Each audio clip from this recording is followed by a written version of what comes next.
Kumusta mga brad? Kung ikaw nga po ay isang motorcycle courier or nagbabalak pa lang maging motorcycle courier, mas maganda kung yung motor mo may malapad na floorboard. Yung kargahan ng Red Horse ba? Grabe ba? Kasi nga 'di ba? Trabaho mo ang magbitbit ng kung ano-ano from point A to point B. Malaki nga po ang advantage mo kung ganon yung motor mo. At ito na nga po yung motor na swak dito. Ito ang Kymco Dollar 150. O 'di ba? Pangalan pa lang mahal na.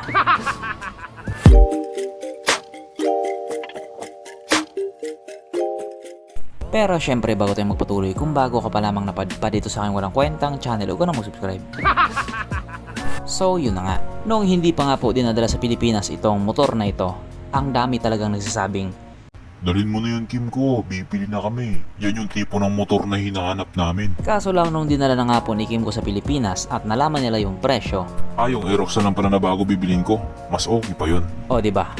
Ang galing. Pero syempre kahit ganun nga po na medyo nag-alangan yung iba dahil medyo namahalan sa presyo niya, still marami pa din namang mga tao ang interesadong bumili nito. Itong motor kasi na to ay hindi lang basta pampamilya, pang sports pa. Yung hinahanap kasi ng tao sa isang motor, halos nasa kanya na lahat. Kaya napaka-useful po talaga niya. Pag namalengke ka, bumili ka ng bigas, nagnakaw ka ng manok, ay hindi na pala kasali. O di naman kaya bumili ka ng tubig, yung malaking galon, maning-mani lang yan sa kanya. Kaya dito sa Kymco Dollar, talagang liligaya ka. At dahil dyan, pag-usapan na lamang po natin kung ano pong meron sa motor na ito at kung gaano nga ba talaga siya kaganda. So ito nga po ang Kymco Dollar 150 na mayroong 150.1 cubic centimeter engine displacement, 4-stroke single cylinder, single overhead cam with 2 valves. Yes po, 2 valves lang siya. Fuel injected at ito po ay naka-air cooled. Panis yan sa Honda Click 125. Pagdating naman po sa kanyang power, ito po ay mayroong 11.4 horsepower at 7,000 RPM, 12.8 Nm of torque at 5,500 RPM. At ayon nga po sa mga tao nakagamit sa motor na ito daw po ay kayang tumakbo sa bilis ng 110 kilometers per hour. So hindi po talaga siya nakadesign para sa pang mabilisan. Nakadesign siya pang kargahan. Ang kanyang tangke ay kaya makarga ng 8 liters fuel tank capacity na kumukonsumo naman na po ng 45 kilometers per liter. So hindi na po masama para sa isang 150cc na scooter. Tsaka kung ikukumpara sa mga katunggalin niya, di hamak na mas malaki yung tangke niya. Advantage din po kasi sa isang motor yun kapag malaki yung tangke niya. Kunyari nag long ride ka or bumiyahe ka pa probinsya tapos sinabutan ka ng gabi, kapag malaki yung tangke mo, kampante ka na hindi ka mauubusan ng gas sa kalsada. Kasi kapag maliit yung tangke ng motor mo tapos bumiyahe ka sa isang lugar na medyo malayo yung distansya ng gasolina or gasoline station, malaki nga po ang posibilidad na maubusan ka ng gas. At kapag nangyari nga po yun, napakatanga mo. Pwede ka naman magbaon ng gas sa galon. Ang sukat ng kanyang gulong 90/90/12 sa harap at 100/90/10 sa likuran. So hindi nga po katulad doon sa ibang mga scooter, maliit po yung gulong nito.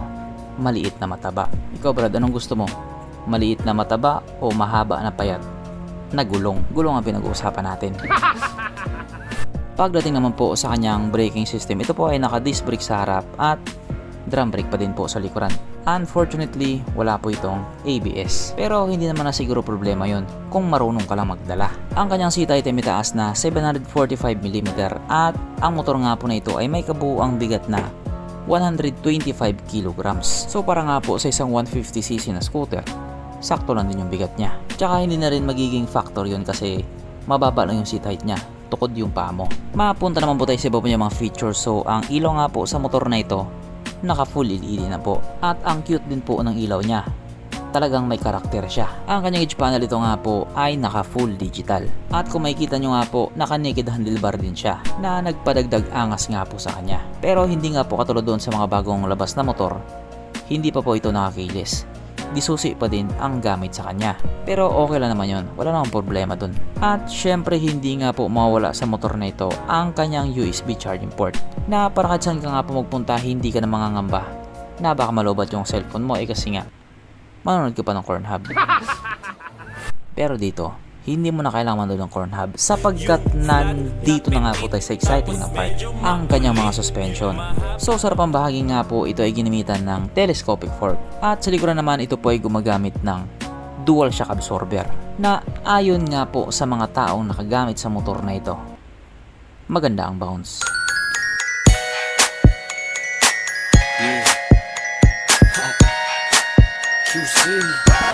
Syempre, meron pang isa.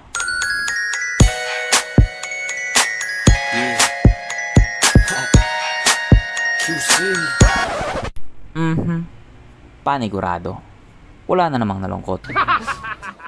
At dahil wala nga pong nalungkot, alamin na po natin kung present nga ba sa motor na ito yung tatlong pinaka-importanting features. So, una na nga po dito ang kanyang lagayan ng istalyon at good news mga brad. Meron siyang ganon. Meron siyang lagayan ng istalyon. Pangalawa, meron din po siyang sabitan ng pulutan. At oras na nga po para sa ating Red Horse Check, ang pinaka-importanting feature sa isang motor. At ayon nga po sa aking masusing pag-aanalisa, ang motor na ito ay kayang magkarga ng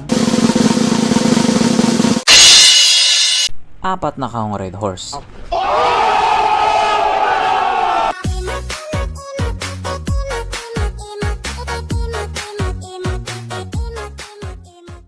So therefore ang motor na ito ay talagang highly recommended.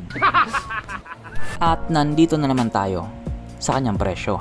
Sapagkat ito nga po ay nagkakarga ng 127,800 pesos. So medyo may kamahalan din talaga yung presyo niya. Kung sa bagay hindi naman po kasi yan mahinang klase ng motor. Kymco po yan. At yung brand na yan, marami din ang napatunayan. Napatunayan nila na hindi ka na naghuhulog ng 3 months. So hanggang dito na lang muna mga brad. Kung may gusto kong sabihin or gustong idagdag doon sa mga sinabi ko, mag-comment ka na lang sa baba. Okay, bye.